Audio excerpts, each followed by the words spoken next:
Eh bien, écoutez, on vient de voir que le gouvernement va faire 50 milliards d'économies dans le budget consacré aux services publics. Donc, les municipalités vont en faire les frais, que ce soit au niveau du transport, et que ce soit aussi sur d'autres niveaux. Donc, c'est pour ça que nous, euh, on pense que les travailleurs, ben, dans cette élection, ils doivent désavouer cette politique qui finalement revient à ce que le gouvernement arrose le patronat de cadeaux de milliards par milliard, et tout en faisant des restrictions sur les budgets publics. Et ça, il faut absolument désavouer cette politique-là.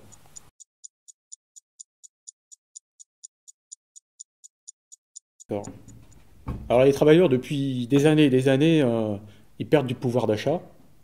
Et pendant ce temps-là, hein, on a vu que les 500 plus grosses familles françaises, les 500 premières fortunes de France, hein, ils ont augmenté leurs revenus l'année dernière de 25%. Et pendant ce temps-là, ah bah, les travailleurs, ils sont licenciés, ils ont de plus en plus de mal à joindre les deux bouts. C'est le chômage, c'est la montée de la misère, c'est la précarité. Donc nous pensons que les travailleurs, ils n'ont pas à payer des impôts sur le travail. L'impôt devrait être payé totalement sur les revenus du capital.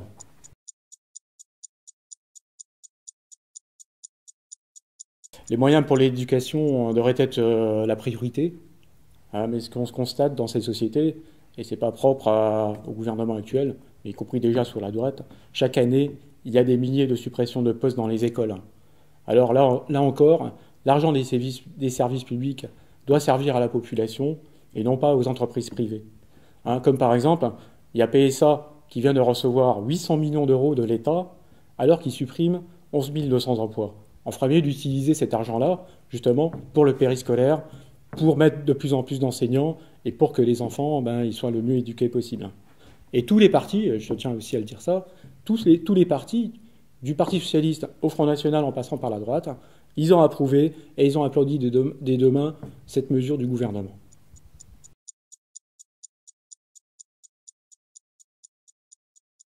Les municipalités n'ont pas le pouvoir au niveau de l'emploi d'empêcher les fermetures d'entreprises, d'empêcher les licenciements ou même la montée du chômage. C'est pas à la portée des municipalités. C'est pour ça que dans notre programme aux élections municipales, lutte ouvrière, nous mettons en avant que les travailleurs finalement ne peuvent compter que sur leur propre force pour se défendre vis-à-vis de cette situation de l'emploi qui est dramatique vis-à-vis de la montée du chômage. Les travailleurs n'ont que leur force pour pouvoir se défendre et surtout ne peuvent pas compter sur les politiciens, qu'ils soient de droite ou de gauche, pour empêcher les fermetures d'entreprises, des licenciements. Donc nous mettons en avant justement l'interdiction des licenciements. Hein, si on veut vraiment empêcher le chômage, la montée du chômage, de la misère et des pertes d'emploi, il faudra que les travailleurs imposent l'interdiction des licenciements au patronat. D'accord. Ensuite, au niveau des...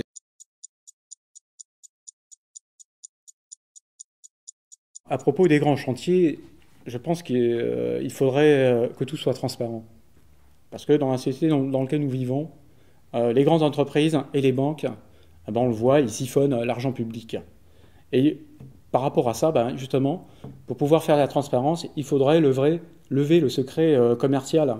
Il faudrait lever le secret des affaires pour pouvoir déjouer les mauvais coups faits par les banques et les grandes entreprises qui arnaquent les petits sous-traitants et grugent la population.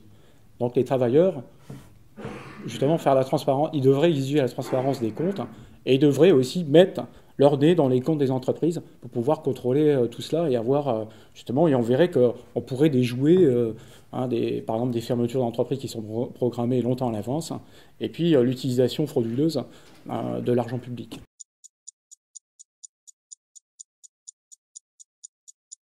La sécurité, évidemment, c'est un problème, mais le problème, je pense que le réel problème numéro un dans ces sociétés, c'est d'avoir un emploi. Le problème de la sécurité aujourd'hui, c'est d'avoir un emploi.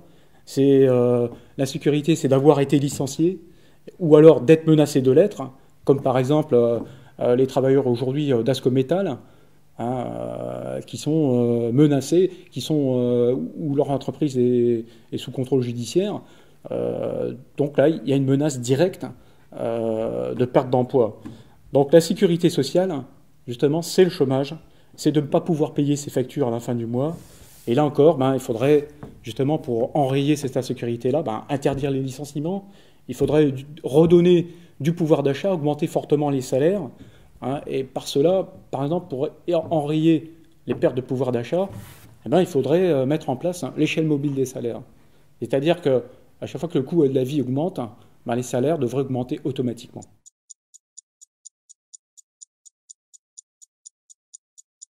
Alors évidemment, la culture, c'est une question essentielle pour vivre, mais justement, il faut d'abord résoudre le problème du mal-vivre et de la montée de la misère. Pour cela, il faudrait que les gens, la population, les travailleurs, ils aient des salaires décents, qu'ils aient tous un emploi en fixe, qu'ils aient des revenus réguliers et suffisamment décents pour pouvoir avoir accès et la tête libre pour pouvoir aller vers la culture. Et il faut également augmenter les revenus des pensions et des allocations pour pouvoir envisager justement à ce que la population aille vers la culture, aille vers les arts, aille vers le cinéma, la musique. Et justement, nous mettons en avant, nous, une des revendications pour les travailleurs qui serait de partager le travail entre tous, sans perte de salaire, justement pour que tout le monde ait au moins un salaire dans cette société. Et arrêter la précarité. Aujourd'hui, c'est quand même la précarité qui domine. Tous les emplois qui sont créés, c'est des emplois précaires. Donc, en n'ayant pas d'argent, en ayant une insécurité sociale, l'accès à la culture est difficile.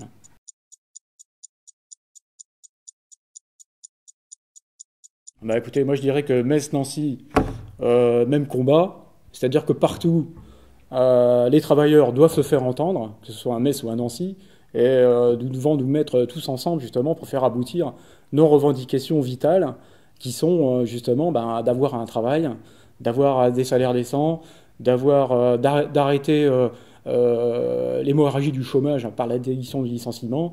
Tout ça, c'est tous ensemble qu'on pourra le faire.